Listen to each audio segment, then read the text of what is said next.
Jeffrey Epstein story. It's expanded, of course, to notice how the billionaire ruling class, many of which are pedophiles and sex traffickers. So the most powerful people in the world that control the media and the politicians and countries and everything like that, from several royal families, both political parties in this country, we keep showing how they keep kind of getting protection. They keep getting covered up. Well, it happened again recently. Peter Nygard, who I've talked about, billionaire, all these people have come forward to talk about he is a pedophile. He abused children. So there's a civil lawsuit happening, and the U.S. government got involved. Weird. So this is it. This was in CBC, this CBCN News. So this is up in Canada. This came out about a week ago. A class action lawsuit against Peter Nygard involving 57 women who allege the former fashion executive sexually assaulted them has been put on hold. Wait a minute. What? The U.S. government requests a stay of proceedings. Now, I covered this when it's in my Epstein playlist. All my Epstein videos are in there. The judge presiding over the case in Southern District of New York entered a stay of proceedings on Friday, court records show. Well, gee, let's find out who that judge is. Is it Judge Preska? She's been quite effective at withholding, not making sure documents aren't released. You see how the most powerful people in the world, they can't have this information come out. Remember when the Podesta emails came out? There's no actual information in the Podesta email saying, oh, we're going to go, rape and sell children. But all this weird, creepy language about pizza. And then the FBI on their website says that all these terms for pizza are used as code. So if the most powerful people in the world are raping and trafficking children, they then have power all the way up to the reaches of the government. Why would this happen? The judge's order is sealed, but a screenshot of the court docket posted to Twitter on Friday by Pete Bush, a reporter of the New York Court Service, Law 360, shows the U.S. government was granted leave to intervene. It also shows the government is directed to inform the court within 48 hours of the completion of its proceedings and advise the court whether it may lift the stay.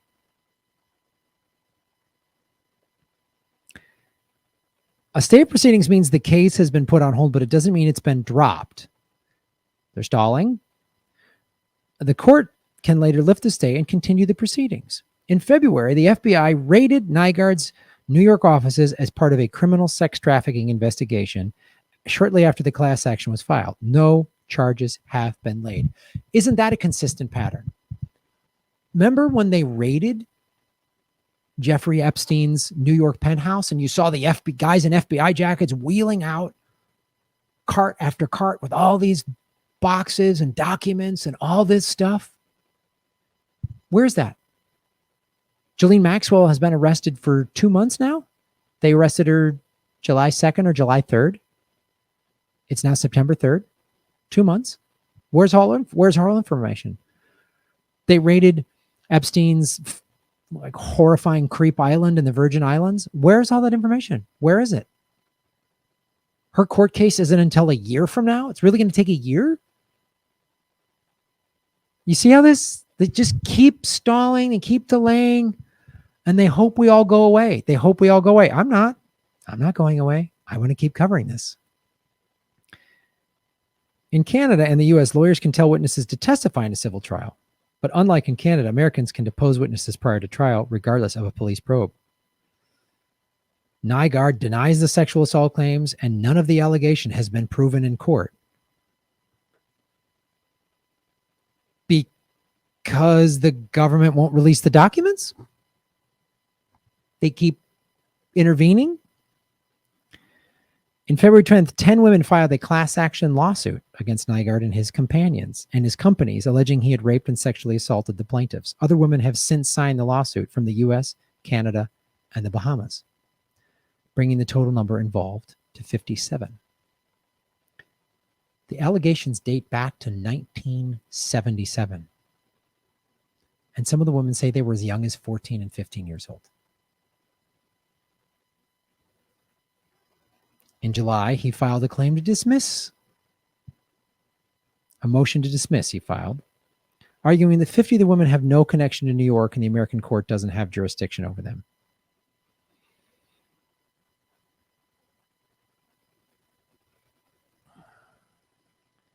Last week, 2 of Nygard's sons launched a separate lawsuit alleging Nygard set them up to be raped by his girlfriend, described as a known sex worker, when they were teenagers. That happens a lot. It's horrifying. This awful notion that, if a grown man in his 30s or whatever has sex with a teenage girl, well, he's an awful pedophile and a creep. But if a woman in her late 20s or 30s or older has sex with a teenage boy, hey, now the guy gets high-fived. And I'm here to tell you that's not true. And I have friends of mine who that happened to, guys who older women had sex with them. Let's call it what it was, raped them. And they felt weird about it. And people, said, oh, you're in the club now. Or one guy got grounded by his parents because the woman was from their church, and all this awful shit. And it's such an insane double standard. And there's plenty of double standards that women have to put up with, of course. And this is one that and I know men, some guys who that happened to them, and they're like in denial about it. They're like, hey, I got into the club. And I remember being a younger guy going, oh man, I wish when I was 15, some hot 30-year-old would have. And I look back now and I go, that's insane. You're 15, your brain's not even developed. You're a 15-year-old boy. A beautiful woman could make a 15-year-old boy do anything. Your hormones are going through the roof. That's a child. A 15-year-old is a child in the eyes of the law, and in the eyes of physiology. The human brain isn't fully developed till it's like in its early 20s. And he did this to his sons because he's a creep pedophile.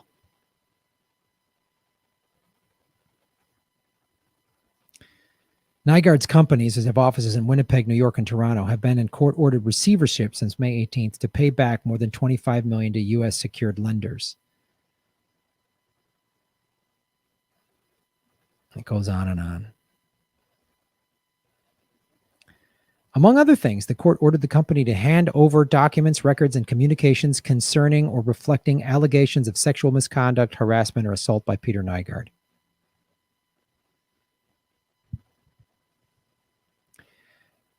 So let's see here. I'm going to just copy this.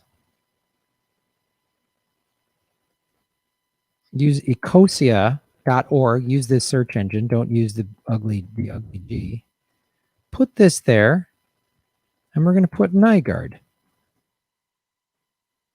Let's see what comes up together.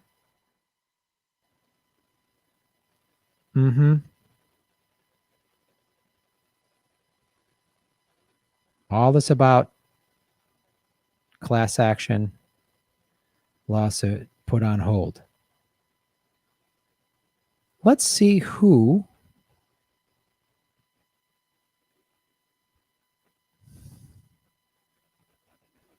it's basically just the same story we just read.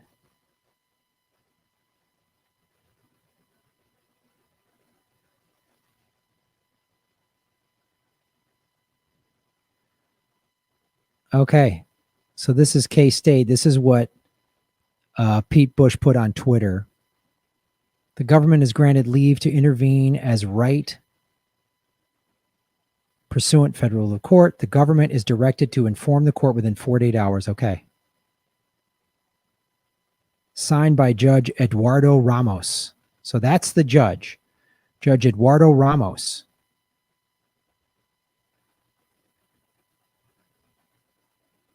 Let's look up Judge Edgardo Ramos. Edgardo, sorry. Edgardo Ramos.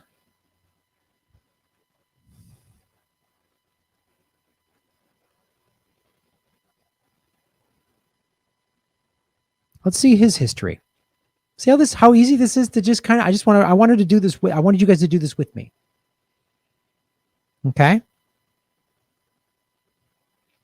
All right. This is his history. All right. Thorogood Marshall. Okay. So he's the judge. All right. Individual practices. Let's see what we have here. Deputy clerk, communication. Okay. Regress for adjournment. All right. So that's just sort of basic court stuff. Let's see what happens when we go back here. Let's go to his Wikipedia page. See what we find there. Bachelor's of Arts at Yale University. Went to Harvard Law. Okay. From 87 to 92, Ramos worked in a private legal practice as an associate with Simpson, Thatcher, and Bartlett. I'm as assistant U.S. attorney at Eastern District of New York. We prosecuted case of white-collar fraud. Okay, everything's fine. Ramos was a partner of the law firm Day Pitney LLP. I wonder what they do. He was put in power by Obama, Southern District of New York. Senate confirmed his nomination December 5th, 2011, 6 days before Obama signed the NDAA.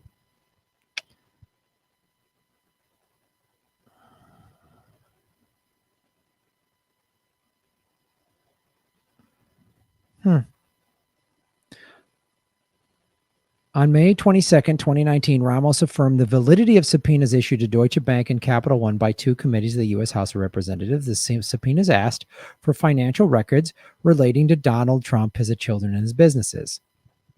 Okay.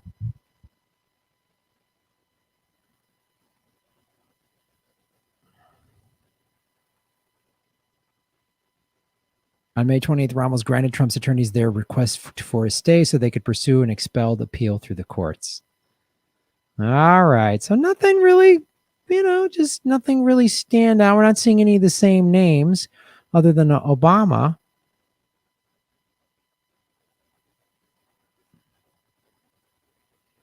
Okay.